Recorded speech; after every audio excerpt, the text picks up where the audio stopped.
بسم اللہ الرحمن الرحیم، ایاک نعبد و ایاک نستعین۔ میں آج اپنے ان سارے پاکستانیوں کا شکریہ ادا کرنا چاہتا ہوں کہ جو آج سڑکوں پہ نکلے، جنہوں نے مظاہرے کیے، پروٹیسٹ کیا، ایک الیکشن کمشنر کے ایک جانبدار فیصلے، ایک سازش کا حصہ بن کے، ایک مافیا کا حصہ بن کے اس نے جو فیصلہ کیا آج، اور جس کی وجہ سے میری قوم سڑکوں پہ نکلی، میں سب کا شکریہ ادا کرنا چاہتا ہوں۔ پہلے تو میں اپنی قوم کے سامنے یہ رکھنا چاہتا ہوں، یہ کیا فیصلہ ہے، یعنی یہ توشہ خانہ کیا چیز ہے؟ توشہ خانہ وہ ہے کہ جب ملک کا پرائم منسٹر، اس کے وزیر، اس کے آرمی چیف، ان کو جب پریزنٹس ملتے ہیں، جب وہ اقتدار میں ہوتے ہیں، تو جب ان کو تحفے ملتے ہیں، تو یہ جو سارے تحفے ہیں یہ جاتے ہیں توشہ خانہ کے اندر۔ ایک پورا ریکارڈ ادھر قائم کیا جاتا ہے۔ اس توشہ خانہ سے ایک قانون کے تحت آپ فیصلہ کر سکتے ہیں کہ میں ایک آدھی قیمت، ہمارے دور میں آدھی قیمت ہم دے کے ہم وہ خرید سکتے ہیں وہاں سے۔ سارا ریکارڈ اس کا ہے پڑا ہوا توشہ خانہ میں۔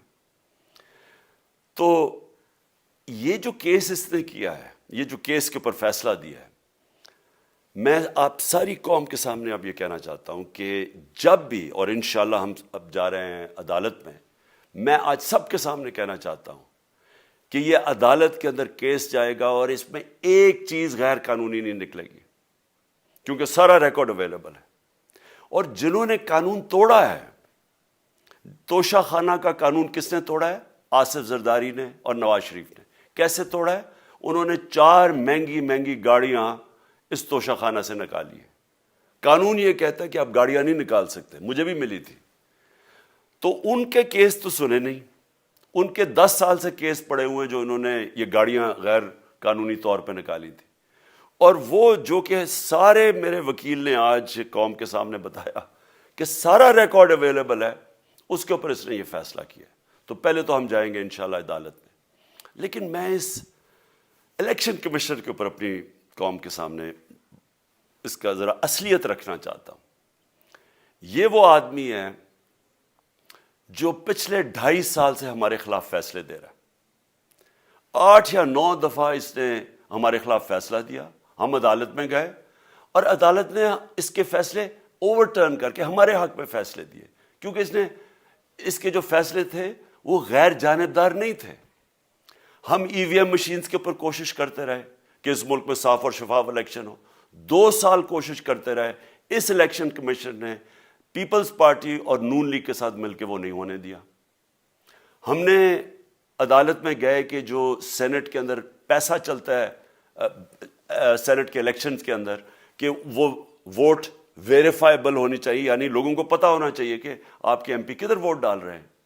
ہم سپریم کورٹ میں گئے، سپریم کورٹ میں اجازت دے دی کہ ووٹ ویریفائبل ہونی چاہیے، اس نے روک دی۔ اس کے بعد یوسف رضا گیلانی کا بیٹا پیسے دیتے ہوئے پکڑا گیا ووٹ خریدتے ہوئے، اس نے کوئی ایکشن نہیں لیا۔ یہ اس نے جب ہمارا یہ ابھی جو آڈیو لیکس ہوئی ہے، اس کے اندر کیا چیز آئی ہے سامنے؟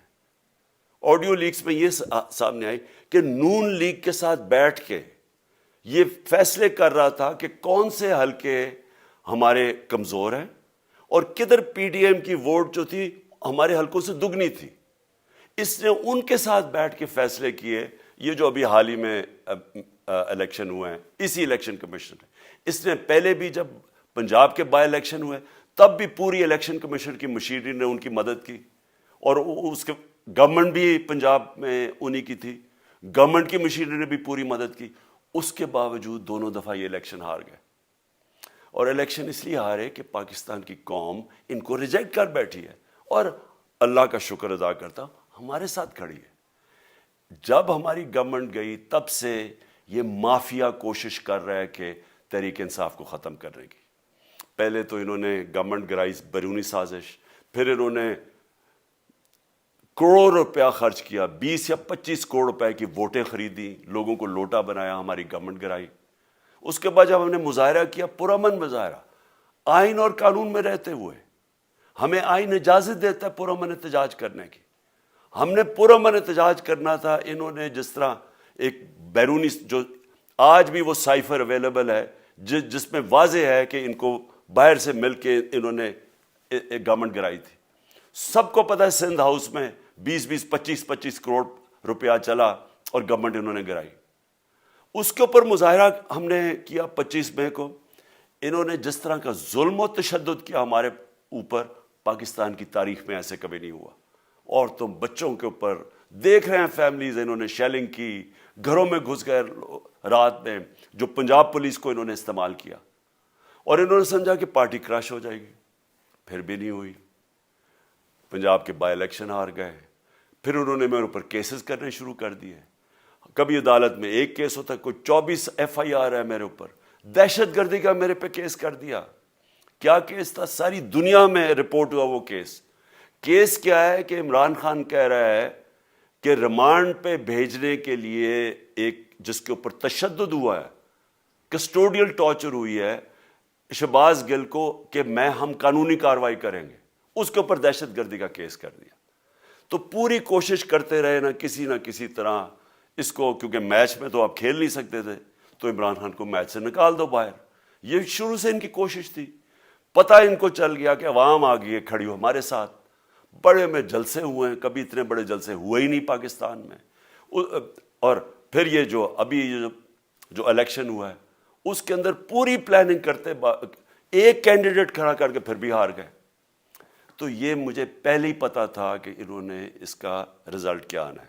میری ساری پارٹی کو پتا ہے, میں نے ان کو واٹس ایپ کیا, اپنے سارے لوگوں کو بتایا. مجھے کل رات میں نے سب کو بتا دیا کہ اس نے ڈسکوالیفائی کرنا ہے, کیونکہ یہ اس سازش کا حصہ ہے, یہ مافیا کا حصہ ہے. اور مافیا کیا کوشش کر رہی ہے, یہ ذرا ساری قوم سن لو. جو پاکستان کی سب سے بڑی پارٹی ہے, جو فیڈرل پارٹی ہے, باقی پارٹیز تو اب صوبائی پارٹیز رہ گئی ہیں, چھوٹی سکڑ کے ہو گئی ہیں فیملی پارٹیز. جو سارے ملک کے اندر ایک فیڈرل پارٹی ہے, اس کو ختم کرنے کی کوشش کر رہے ہیں. اور یہ میں پھر سے اس ملک کی تکلیف دے جو ہمارا تاریخ کا حصہ تھا, جب ایسٹ پاکستان ہمارے سے علیحدہ ہوا, کیا ہوا تھا؟ جو پارٹی کو سب سے بڑا مینڈیٹ ملا اسی پارٹی کو ختم کرنے کی کوشش کی. ملک کا جو ہوا وہ تاریخ کا حصہ ہے. یہ پھر کوشش کر رہے ہیں کہ ایک پارٹی جو ساری فیڈریشن کو اکٹھا رکھ سکتی ہے, اسی پارٹی کو ختم کرنے کی کوشش کر رہے ہیں کہ جناب عمران خان کو کسی طرح ڈسکوالیفائی کریں اور پھر الیکشن ہو. اور پھر مجھے اور نواز شریف کو ایک ہی طرح دکھایا جا رہا ہے کہ اچھا جی عمران خان بھی ڈسکوالیفائی ہو گیا تو نواز شریف بھی ہو گیا. نواز شریف اس ملک کا بڑا مجرم ہے. 30 سال سے چوری کر رہا ہے اس ملک کا پیسہ باہر. بڑے بڑے محلات ہیں اس کے اور اس کے بچوں کے باہر.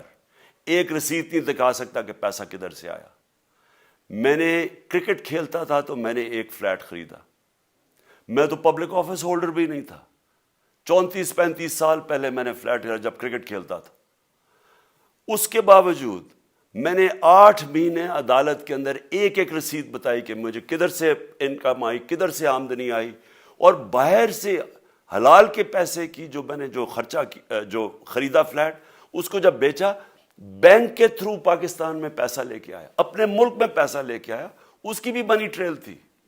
عدالت نے مجھے صادق اور امین کہا, اور مجھے مقابلہ اس آدمی سے کر رہے ہیں جو اربوں روپے کی پراپرٹیز لے کے بیٹھا ہوا ہے. کبھی کوئی جھوٹ بولتا ہے کہ جی مجھے قطری کھاد کے جی قطری نے پیسے دے دیے, کبھی وہ کہتا ہے یہ ہیں وہ ذرائع, وہ فیل ہو جاتا ہے. وہ بیٹی کہتی ہے میرے لندن تو چھوڑو پاکستان میں کوئی پراپرٹی نہیں, اور پھر پراپرٹی نکلا. یعنی جو بتا ہی نہیں سکتے کہ اس ملک سے باہر اربوں روپے کی پراپرٹیز ہیں, اور اس کو اور میرے ساتھ کر رہے ہیں کہ جی اب دونوں ڈسکوالیفائی ہو گئے.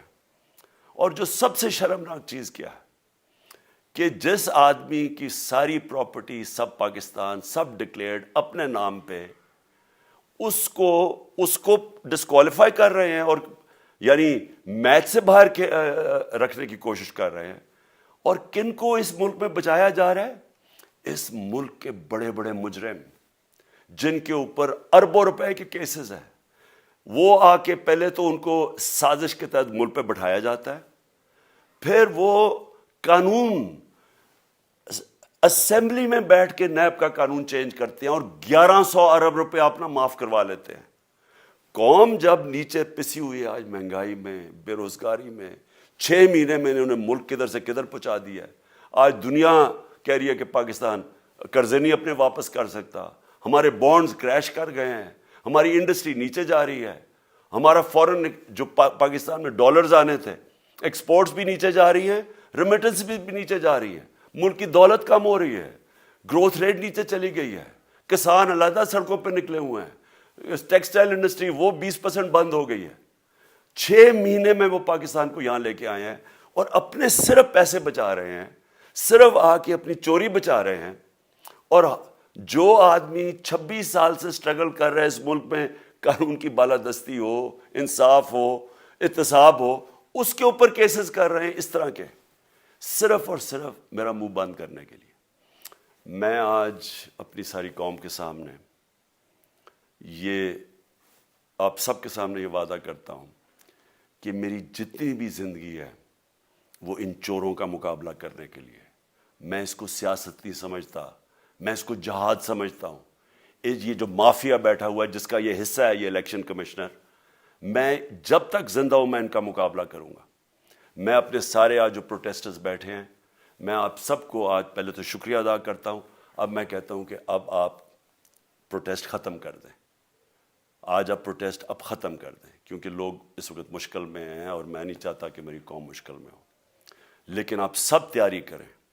میں نے کہا تھا مہینے کے اینڈ میں لانگ مارچ کروں گا, اور میں پوری طرح انشاءاللہ اس ملک کی تاریخ کی یہ سب سے بڑا پروٹیسٹ ہوگا.